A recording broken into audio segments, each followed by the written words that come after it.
सलाम ने 3 मराहिल जिक्र किए और उसे कहा जाता है 3-7 3-7।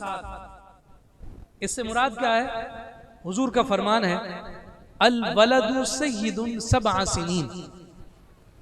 फरमाया कि औलाद सरदार होती है इब्तदाई 7 साल, पहला मरहला।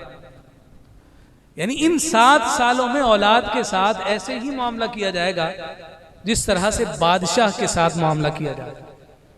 यानी उन 7 सालों में बच्चा बादशाह है।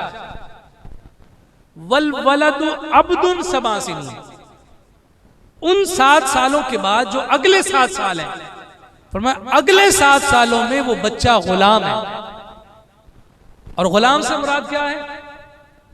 कि गुलाम इस सूरत में है कि उससे हर बात पूरी करवाई जाएगी, उस पर अहकामात लागू किए जाएंगे, उन अहकामात की बजावरी के लिए उस पर सख्ती की जाएगी। जैसे एक मालिक अपने गुलाम पर हुक्म चलाता है, इसी तरह से 7 से 14 साल की उम्र के दरमियान औलाद को अपना ताबे, अपना फरबरदार और अपना मुती बनाना। फिर हुजूर अलैहिस्सलाम ने अगला मरहला जिक्र फरमाया, अगले 7, फरमाया वल वलदु वजीरुन सबअ सिनीन। और अगले जो 7 साल हैं वो फिर औलाद ऐसे होती है कि जिस तरह से वजीर होती है, जिस तरह से मुशीर होती है, जिस तरह से नाइब होती है। अब अगर इसको मैं थोड़ा सा खोलूं और थोड़ा सा इसकी वजाहत में आपके सामने रखूं तो आप ये देखिए कि जब छोटी उम्र है, 7 साल तक की उम्र है, उस 7 साल की उम्र में बच्चे की जानिब हर वो तवज्जो रखी जाएगी जो बच्चा अपने माँ बाप से मोहब्बत और उल्फत की सूरत में चाहता है। ये तरबियत उसकी ऐसे ही होगी कि अगर वो सरदार है उसकी हर ख्वाहिश पूरी होगी, लेकिन वो ख्वाहिश पूरी होगी जो उसके लिए बेजरर होगी। अगर जरर शुदा कोई ख्वाहिश है तो उस ख्वाहिश से उसे दूर रखा जाए। किसी भी बादशाह का, किसी भी हाकिम का या किसी भी सरदार का अच्छा वजीर और अच्छा मुशीर वही होता है कि जो अपने बादशाह की हर बात को मानता भी है, लेकिन जहां हाकिम की बात में नुकसान देखता है उसे बताता भी है कि जनाब इस काम पर आपकी गलती है, आप यूं ना करें, नुकसान होगा। तो इब्तदाई 7 साल जो तरबियत के हैं, जो हुजूर ने फरमाया कि औलाद को सैयद बनाकर रखो, सरदार बनाकर रखो, उसकी हर बात को कबूल करो, मानो, और जो बात उसके लिए नुकसानदेह है उससे उसे आगाह कर। फिर अगले जब 7 साल की बात आती है तो हमारे सामने फिर हुजूर की वो हदीस भी है जिसमें हुजूर अलैहिस्सलाम ने फरमाया कि जब तुम्हारा बेटा 7 साल की उम्र का हो जाए तो उसे नमाज की जानिब रग़बत दिलाओ, उसे नमाज की जानिब मुतवज्जे करो। क्यों?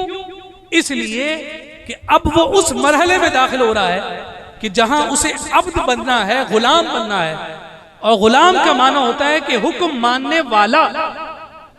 इधर माँ बाप का हुक्म मानेगा तब ही वो अपने रब का भी हुक्म मानने वाला बनेगा।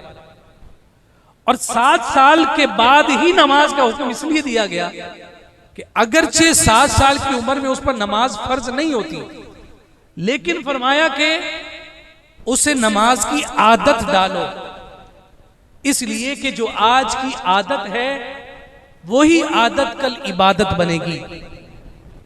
अगर आज आदत ना बनाई और ऐसे ही वक्त गुजार दिया कि अभी तो बच्चा है, थोड़ा बड़ा हो जाए, फिर इसे नाजरा पर भी लगाएंगे, इसे कायदा भी पढ़ाएंगे, इसे नमाज भी सिखाएंगे, इसे मदरसे भी भेजेंगे, इसके लिए और तरबियत का कोई इंतजाम करेंगे, अभी बच्चा है। वो बच्चा बनाते बनाते जब वो बड़ा हो जाता है तो अब माँ बाप को वो बच्चा समझता। तो अब ये जो 7 साल की उम्र है इसमें उसी जानिब इशारा है कि बच्चा अब्द होगा और माँ बाप उस पर अपने अहकामात लागू करेंगे।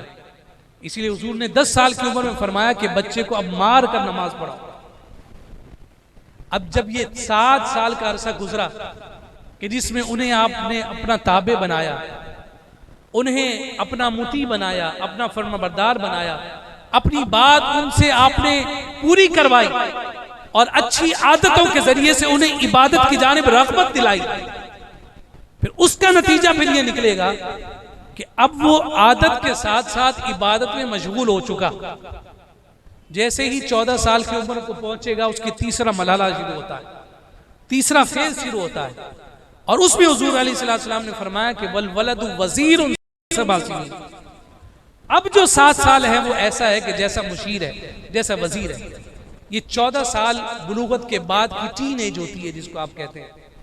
इस उम्र में बच्चे के जिस्म के खून की जो हरारत है वो तेजी पकड़ती है, और जब वो हरारत तेजी पकड़ती है तो नफसानी ख्वाहिशात भी बढ़ती है।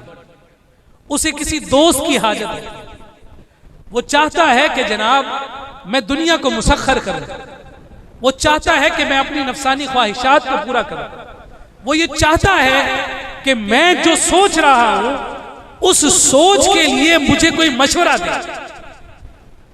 कहा कि ये जो 7 साल हैं इसमें अपनी औलाद को ऐसे ही रखो जिस तरह से 2 दोस्त हुआ करते हैं। जिस तरह से वजीर मशवरा देता है वैसे ही जब उसे मशवरे की आदत है तो उसे मशवरा दे। अगर घर में दोस्ती का माहौल नहीं होगा, बच्चे को इस उम्र में दोस्त चाहिए, अगर बाप ने उसी तरह से माथे पर आंखें रखी, औलाद के इस मरहले के मिजाज को ना समझा, तो वो आपसे अपनी दिल की बात कहने की बजाय बाहर गली के नुक्कड़ में बैठे हुए किसी सिगरेट पीने वाले से मशवरा करेगा। वो नशई मशवरा उसे बाद में देगा, पहले अपने होंठों से लगा हुआ सिगरेट उसके मुंह में लगाएगा।